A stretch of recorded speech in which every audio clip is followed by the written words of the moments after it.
Half a Day Guam. I'm Adriana Catero, and you are tuning in to the Greater GU'd. Today I am joined here with Aguaran Iriarty, the owner of Maisa Guam. Yes. Okay, good. Got the name, so we're off to a good start.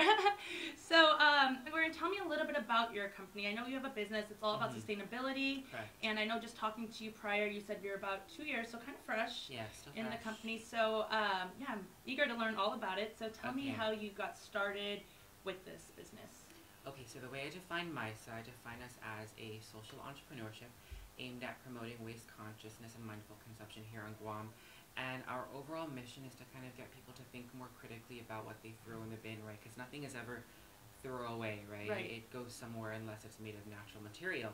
So we offer about 15 different products in our product line. We were known for in the beginning, we were just offering stainless steel straws in ethically sourced straw pouches, but we've branched out and now we offer bamboo toothbrushes, shampoo bars, package-free body bars, reusable razors, tons of different things that kind of help you. The beach bags, right? Yeah, the Talata Are they okay to call it beach bags? Oh yeah, I call it Talata totes. I see those everywhere, and I'm like, and you know what? I definitely have identified it too, Maisa Guam, and I'm like, okay. So what does a Maisa mean? I'm sorry, I'm not. No I'm not from here, like I said, so I'm learning though. Okay, so Maisa is the ancient Chamorro word for the number 1, and when I was thinking about how to go about naming the company, I knew I wanted it to have a local flair. I wanted it to be a Chamorro word, and I mean, I'm not a creative person, believe it or not, and so I remember someone coming up to me and they were asking me what you're going to be selling. I told them I'm going to be selling stainless steel straws. They said, well, if I use a stainless steel straw in my cup, it doesn't really make that big of a difference, right? And I thought, you know what, that's all it takes is one person to make an impact. And so hence the word Maisa means the number 1, because I believe we all in our own little sphere and bubble can make a difference. Right, just one person reusing anything, whether it's a straw, cup, anything like that. Wow. Okay, so you are one person who started this initiative, and you are the sole owner of this. Yes. What drove you to wanting to do this? You grew up here in Guam, I'm sure, and you kind of saw the way of life, or I mean, you know, your way of life brought you to this. So I've always been very eco-conscious, right? So this recurring joke whenever I'm giving speeches or whatnot, in high school, because Guam is very much like the States, a car-centric culture. In high school, all of my friends and I would talk about what's your dream car, and my friends were like, oh, I want a BMW, I want a Lexus. For me, it was a Prius, and that kind of, and I remember seeing an ad in a National Geographic magazine, and I sort of tore it out, put it in my binder at school, and kind of worked towards that goal, and that's still the car I drive today. So always been very eco-conscious growing up, but really the origins of Maisa started when I was living off island for a little bit, and a friend of mine gave me my first stainless steel straw set. And I was kind of blown away. It was this light bulb moment where I thought, I never even thought about how my coffee consumption, my daily coffee consumption, because I work right nearby at a financial institution. I used to work there, and I used to go to infusion every single day. Yeah, you're preaching to the choir here. Yeah, we got an infusion right there. Yes, I went there every single day. I would order my cold brew, and never thinking about what my action on a daily basis was doing in terms of contributing to our landfill and this whole plastic problem. And so upon returning to Guam, I thought, you know what, it'd be a great Christmas present to gift my girlfriends their own stainless steel straw set. So I went to and this is a perennial problem in Guam, finding things you need, right? If we can't find it locally, we turn to Amazon or Walmart. Couldn't find anywhere on Guam that sold stainless steel straw, so I forget who it was either my mom or one of my best friends told me, if I were you, I would bring in a couple hundred, see how they sell. So that's when I began the early stages of applying for a business license, and this was just supposed to be like a part-time gig, and it still is. I ordered 200 straw sets, plan on selling that, and then kind of to make some residual income, and then just kind of write it out and not think. I thought I would sell the 200 and not continue after that, but I sold those 200 in under a week. So I kind of knew that I had something good going, and people were very responsive to the whole plastic straw movement, and it kind of took off from there, and we're here today. Wow. Yeah. So it started with this 200, and you said it was within a week span. Yeah, under a week. So I had like a little factory in my living room floor with my friends and my cousins. I'm like, okay, well, I respond to messages on Instagram. You guys pack, and although I'm the owner, I have so many other people to thank for its success. Oh, of course. Yeah. Wow, how beautiful. So, just going after that, you're saying here we are today. So how I actually found you was through my friend Ashley Pangilinan, who lives in Saipan, and you were doing a pop-up shop there in Saipan. Yeah. So can you speak about that, about how you're not only here in Guam, but you're also going around the Marianas, and what has brought you to want to provide these services there? Well, the problem of plastic pollution and waste isn't just a Guam-centric issue. This is a worldwide problem, and my decision to go to Saipan was really because we've had so many inquiries about, we have so many customers there who asked us to go there because, like Guam, before Maisa came into the market, there was really no one offering the type of products we had. I was a regular user of shampoo bars, but I would have to pick up my shampoo bars when I go to Manila or Tokyo or the States, and I happened to stumble upon a Lush store, right? And at that point, I would have to stock up on like a dozen shampoo and conditioner bars. I haven't heard Lush in so long. Yeah, or I would have to order from online, and Lush US doesn't ship here, but Lush UK does. Not to endorse my competition, but like that's the problem we have here. So in Saipan, they have that same exact issue, right? Oh yeah, probably even worse, right? Even worse, yeah. I lived there for a year and a half, so finding things, I understand it. Exactly. But then you learn how to make do, kind of. Yeah. Sense, right? You have to become very resourceful. Yeah. And creative. So why not offer these type of products that I use to the everyday consumer here on Guam, in the hopes that they would use them. So what kind of feedback have you received from, the consumers that you have reached out to? Oh, amazing. Well, if it wasn't for our customers, of course, we wouldn't be able to expand and grow to where we are today. Like I said, all the products that we sell, I personally have used them, and prior to selling them, I was ordering them from various different online stores. And we continuously look at ways we can evolve and innovate. We consistently ask our customers, what else do you want to see? But the thing is, it's so difficult when you're a sustainable business that wants to source ethically. How do you source products from other like-minded businesses that are aligned with your own values? It's just this entire, it's extremely complicated, but the feedback has been very, very good, and we continue to grow. We've stabilized. There's so many other plans. I don't know, we'll probably get to that later on, but we can get to that right now, actually, because it's, as you're mentioning grow. Well, if you want to segue into that. But, so as you're mentioning growing, so where do you sell your products? Are you mainly just online and people order it through you there? I know you have the pop-up shop. I actually just was in Saipan and I saw the products at Mariana's Creation. Yes. So that's in Saipan, but however here in Guam, and where else? In Guam, well, we only have one boutique that sells our entire product line, and that's Blue Amber Trio Boutique. They are an amazing team at Chamorro Village. They do so many good things. Our straws are available at Asiga Cafe, Healthful Choice in Barragata, and I'm very careful about where our products are sold, because I don't want to just put our products anywhere, right? We want our products to be sold in establishments that, again, reflect our values and align with what we believe in. Hence Blue Amber Trio Boutique, and we don't sell anywhere else except them. All your products. Yeah, all our products. So, but we do deliveries. I do deliver locally, which is during my lunch break at work, because Maisa isn't my full-time job. This is just my little passion project. So we do deliver locally too, if you have difficulty finding transportation. So your passion project, right? Yes. That's what you said. I love that, and that's essentially why I really started this podcast, is to voice and let other people know these opportunities, so they can also join in on these efforts, or just know that their passion can make a difference. So could you just speak on behalf of that, about how you discovered this passion and how it's brought you to some I'm sure fulfillment? That's such a deep question. It's okay, you can take a minute. I think we all have a passion in life, right? For me, it was really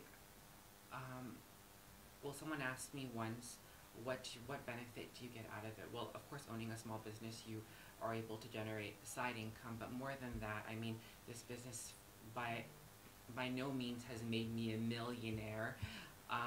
What really drives me is when I get to talk to people, especially young people. I've spoken in schools and they ask me questions like, why is this important? Why do you do what you do? And I think it really comes down to just wanting to make Guam specifically a greener and better place. I mean, I work in Agania, and driving down here through Tizen, through Barragata, I just see the amount of litter on the roadways. I just posted while I was waiting out there in the lobby, I posted a question to my followers and I said, you know, the amount of litter on the roadways that's visible is just enormous.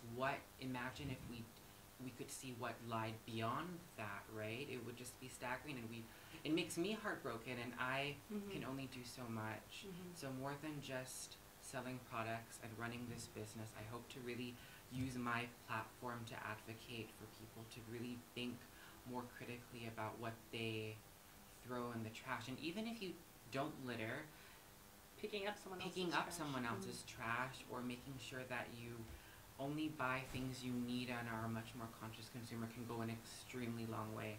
And all it takes is one person. Yes, exactly. Wait, Maisa? Maisa. All it takes is Maisa? What? Yeah. Is that how you can say it like that? Sure, Is that sure, okay? yeah, go ahead. Can we start a new catchphrase? Yeah. Just kidding. You can work on a new slogan, right? Yeah. Right. Okay, so as you continue to grow and move forward, what's next? What's next for Maisa? I'm actually leaving in July for graduate school. Okay. I'm going to the States. I'm actually really heartbroken about it because Maisa's like my little baby. I'm sad. I'm not letting it go. I'm passing the reins on to someone else. I'm still going to be the sole proprietor, but having... And overseeing it. Yeah, have someone oversee it, downsizing the product line, because we have... Yeah, like I said, I have over 15 products, and I'm usually the one who I'm managing customer inquiries, delivering to our merchants.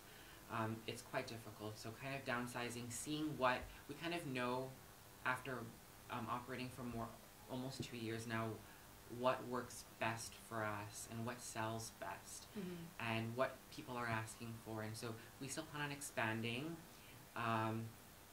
if that makes sense, expanding, but also consolidating our operations so that we can offer people more of what they want and what they need. Well, congratulations on grad Thank you, school. thank Yeah, that's you. exciting, a big step. So congratulations on Thank that. you. Let's talk about the products. So Yes. you said you're going to be downsizing them a bit. What are some of the top sellers, and if you could just explain all the products, This time last year, about 80% of our sales were concentrated in stainless steel straws. Now, stainless steel straws are so ubiquitous, you see them everywhere, they saturate the market.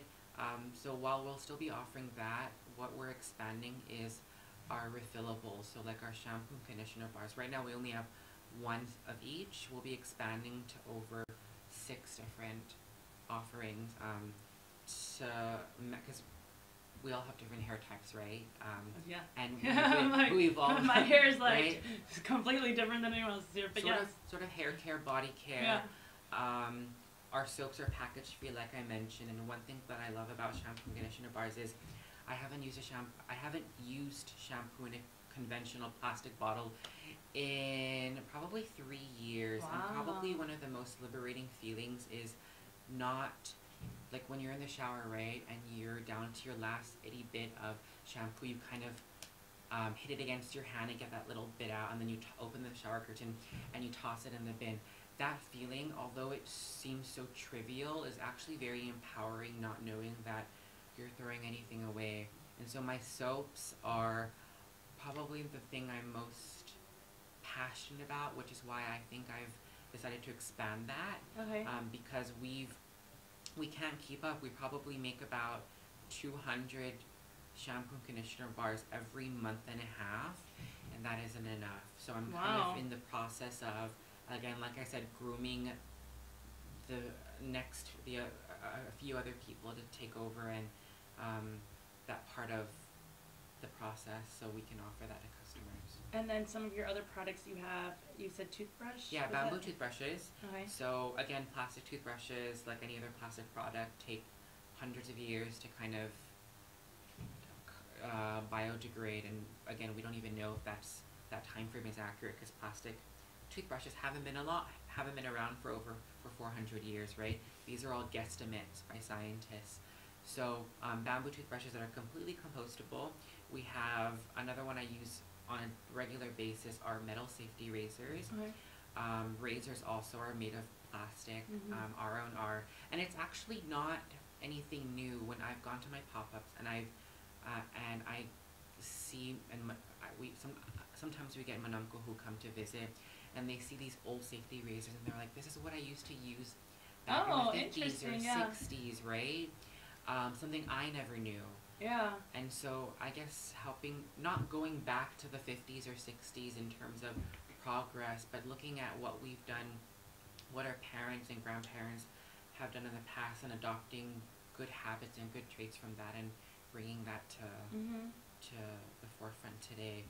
I can think of some body bars, my Your straws, totes. the tote bags, our utensil kits, our tote bags, and our Kostat tote jute bags. Those are all made in a woman's co-op in the Philippines. So again, going back to ethical sourcing, it isn't about, because it's so easy for us. Our straws, of course, are mass manufactured. It's so easy to mass produce all of these items, bring it to Guam, hire a photographer to make it look pretty, and espouse this message of sustainability. But if we're not practicing that within our supply chain too, then we're sort of hypocrites, you know. So, and people can find images of the artisans who've made our utensil kits and bags on our Instagram and Facebook. So, your products are, I mean, essential items, everyday uses. Yeah. As far as, like, you know, soap, you also have toothbrush, razors, things that people use on the daily, straws, utensils, but no clothing items other than the No totes. clothing So, is there a reason why you items. decided to do this? To not include clothing? Oh my gosh. Or just keep it with...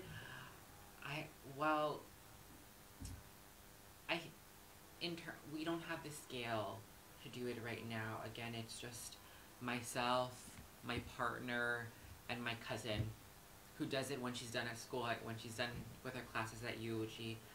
I think there are a lot of great clothing brands out there as is who make items from organic cotton. You know, there's Seasoned Sidewalks at Chamorro at a Micronesia Mall.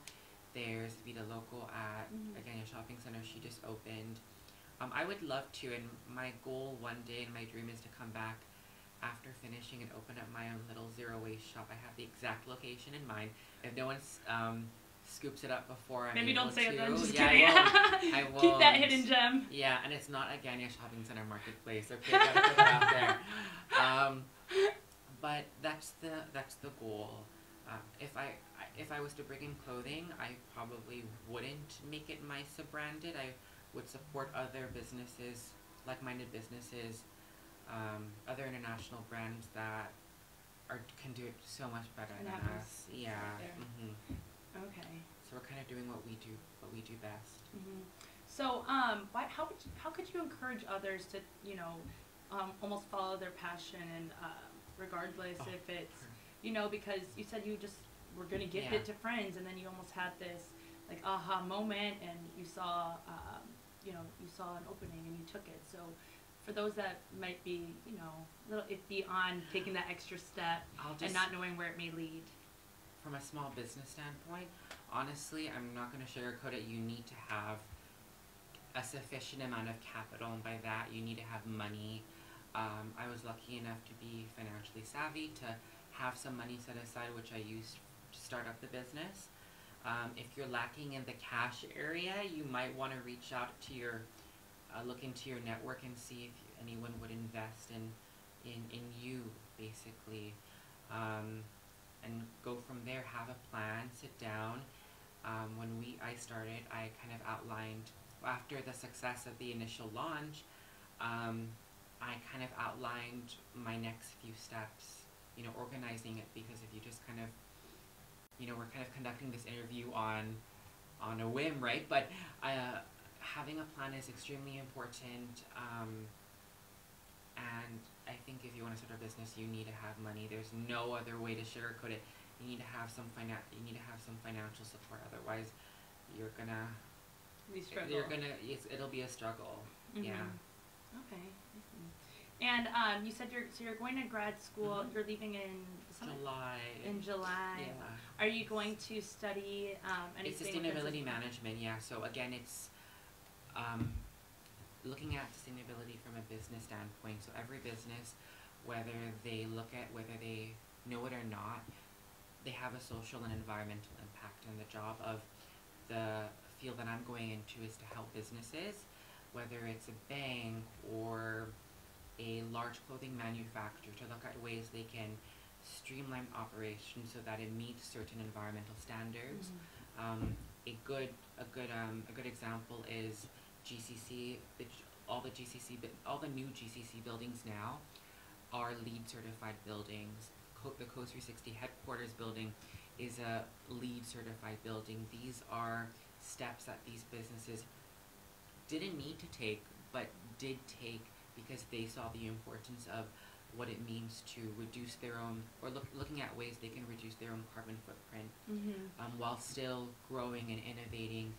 And I think it's such a selling point for customers because consumers like myself support businesses that offer services and have products that are aligned with my values. And I hope that people out there, when they go out to buy things from businesses, do the same. Definitely. So, as an undergrad, did you study this as well? It was economics. So, economics.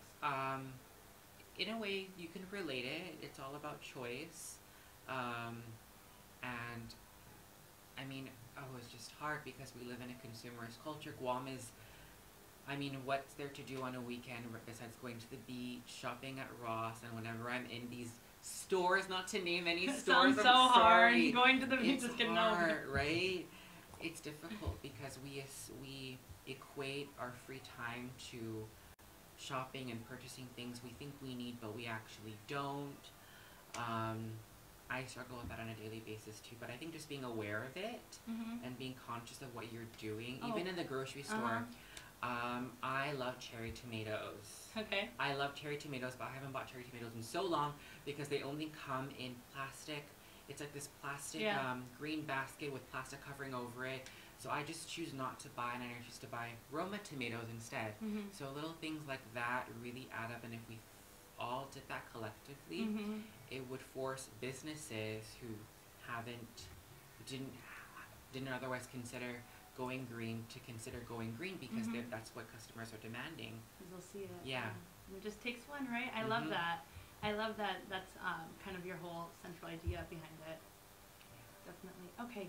So for those that do want to buy any of your products, how can they? And if they don't go to the pop-up shop, I can tell them all right now. We're on Facebook or Instagram at Maisa Guam. If you live off island, we can ship out to you. Oh, you do? We can Okay. coordinate that over Facebook message or Instagram message. Again, locally, we're available at Blue Amber Trio Boutique. We're available at a few other places, but those are kind of niche. I suggest everyone going there. And we deliver. And you deliver. And we deliver. So whenever there are opportunities to have a pop-up shop, do you typically just kind of jump on those? It depends because having a pop-up shop is extremely laborious. Like going to Saipan, I don't think I'd be going back again anytime soon. It was tough. It's bringing everything. Tough. Yeah. Our next pop-up is March. I believe March. End of March. It'll be on we'll announce it on our Instagram. It's going to be at Top of the Mar in conjunction with the Guam USO office. But Blue Amber Trio Boutique, yes. Blue Amber Trio is your best bet. And so you're pretty active on social media then? Active. We post probably 3 to 4 times a week. Oh wow. Okay, and typically, like you mentioned, you were just out there in the lobby posting on your Instagram stories. Yeah, so we don't just sell products. We also, like I said, we kind of aim to inform the average person on Guam about the latest environmental happenings. Like there was a recent statistic that Guam was, I think, either first or fourth in the nation for the amount of waste output per consumer at around like 4 to 7 pounds of trash a day. I can't remember. It's astonishing. Yeah. And that's all of our purchases from the aforementioned establishments that we're buying and not needing. So, again, conscious consumerism. Yeah. Yeah. And bringing awareness to it. Awareness Yes. is always the first step, because, you know, a lot of people don't even know. I mean, I'm going to tell you, I'm from Michigan, and then I didn't really, I'm not going to say I littered when I was in Michigan. I will never say that out loud, but, you know, I wasn't as conscious of it. You know, like if something, you know what I mean. So Anything. moving here to the islands now, I have been like, no, like I am so against it. But you know, I used to use straws in Michigan. Now when I'm here, oh my gosh, if I see a straw in my drink when I get it, how dare you? No, get that away. And that's the goal, I think, is for when I want to make using a plastic straw, not just a straw, because using a straw is such a minimal step, right? But even plastic bags, making it get to a point where it's almost taboo for you to be seen with a plastic straw or with a plastic bag. And even when I go to a restaurant and by default they put a plastic straw in my cup, they're going to throw it away anyway, so I use it. But the feeling, I feel almost, it's almost sacrilegious, honestly, to use it. And that's the kind of, I don't want to shame people, but that's what needs to be done. I'm so over. But it just, you know, people aren't aware. That's what it is. So it's also helping bring awareness to it. And you know, it's a funny, quick funny story. My parents actually own a sports bar and grill in Michigan. So I had went home after being on the islands, and I was there, and I was like, you know, it's my family's restaurant. So I started making these signs, and it's like, ask if you want the straw first. Ask if you want. I was drawing turtles, and I'm not a drawer, so they're like, what is that? I'm like, it's the message. It's the message. It's the message. Yeah. So I put them all around the restaurant. My parents were like, Adri, and I'm like, yep, this is happening. Yeah. These signs are staying here because, I mean, if they knew just to ask the waitress to bring the drink without the straw, that's like the first step, right? Yeah. So, because automatically, and you know, I used to waitress and bartend there growing up and help manage the restaurant, so I would automatically put a straw right there, and you know, it just goes with it. And it's not your fault or my fault. It's the way society has kind of been built around, again, mass consumerism, and it's just having. Yeah, educating people to kind of shift their mindset on doing what is right. Yeah. And, rather than, and what I've learned too is that rather than, you know, it's not like I'm telling people what to do, but teaching, right? And having the patience to be able to say, like, you can opt for this if you want. But, so yeah, I respect it. I love it. Thank you. Of course, and thank you for the work you do. Is there anything else you'd like to add before we head out of here? That's it. But thank you for the opportunity to come on your show. Thank you. And seriously, thank you for bringing the awareness to the cause altogether. Yes, and thank you all for watching. I'm Adriana Catero for the Greater GU'd.